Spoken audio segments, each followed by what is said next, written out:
So it's the end of November. Weirdly enough, like everybody else is in their reading rep, it's like, I can't believe the month is over, but I actually can't believe that November's over. And that it's like 2015. Anyway, so I'm gonna tell you which books I read in the month of November. In case you haven't heard of this, which is really unlikely, but anyway. So, Rainbow Rowell's Fangirl features, it's about a character who writes fan fiction about a fantasy series that she's obsessed with, and she writes fan fiction that's called Carry On Simon, and Simon and Baz are her fictional character, like OTP sort of a thing, and now Rainbow Rowell wrote sort of her take on Simon Baz's story.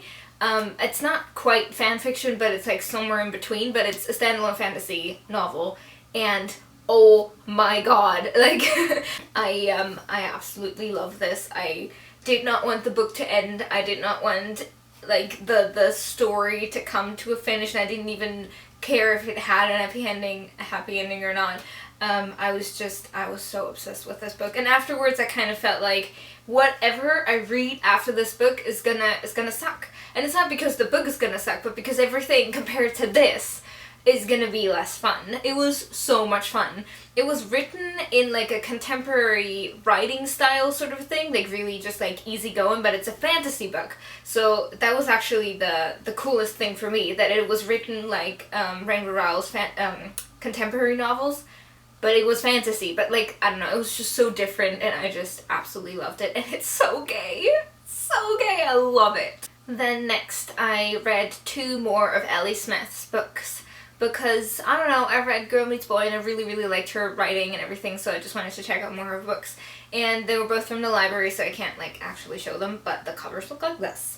And I read The First Person and Other Stories and How to Be Both.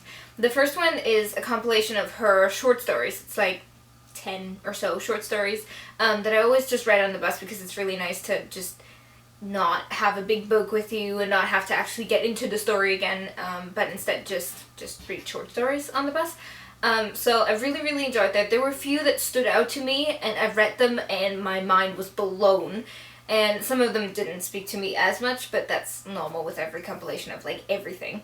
So, but I still really like that. And then I read How to Be Both, which is a book about 2 different characters. So it's a book in 2 parts, and one part is about George, who is a teenager in our modern time, and she just lost her mother, and it's kind of a stream of consciousness book on how she deals with it, and how she has, like, memories, and, like, it switches back and forth between memories and the present. And then the second part is a 14th century artist. So it's like from the point of view of that artist, and how he lives his life, and what challenges there are.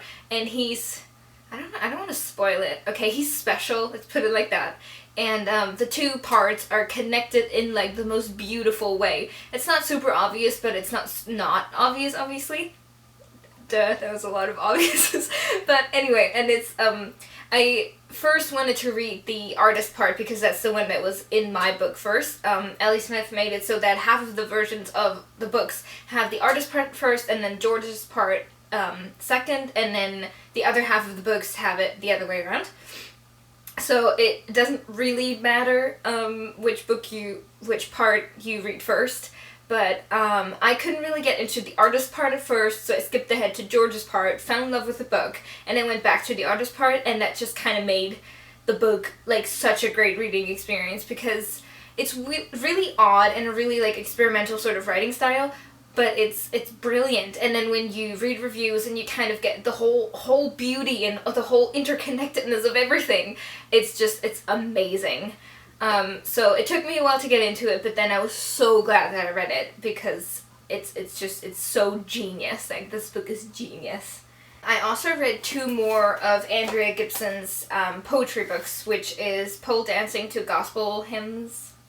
I never know how to pronounce this word. Anyway, and Pansy. Pansy's actually nominated for a Goodreads award in poetry or something like that, so that's why I wanted to pick it up. And they're not my books, they're my friends, but I absolutely loved it. Pansy had, like, 5 or 6. Well, okay, they're all brilliant. Everything that Andrea Gibson writes is amazing. Like, there's not even like a black sheep or anything in there. But I really liked this book, but I adored and I freaked out every time I read a poem in this book. Like, oh my god, this one deserves the Goodreads award so much more than Pansy. Not that it's bad, but this book is just, it's life.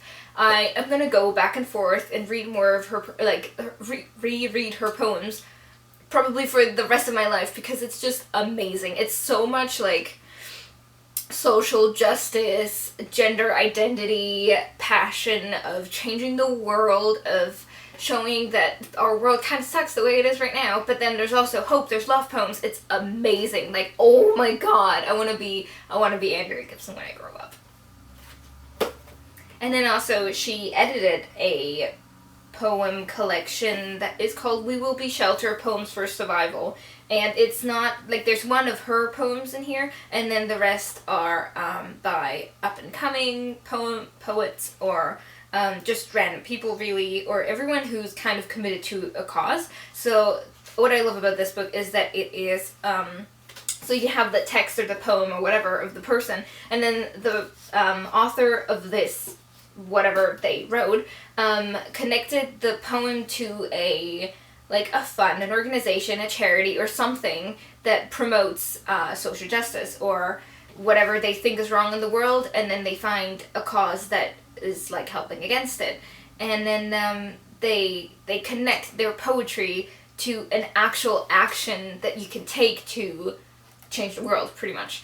So it's like a brilliant idea. Like, I really, really like that, because some of those associations and charities I've never ever heard of, but then when you read, like, the short description, it's like, oh my god, it makes so much sense. Like, I want to give them all my money, pretty much. And it's just amazing to get to know new poets. Why do I keep saying poems? And just to kind of, you know, look beyond. And yeah, I really, really enjoyed this too. Okay, then the next book that I picked up was The Search for Wanda by Tony Terlizzi.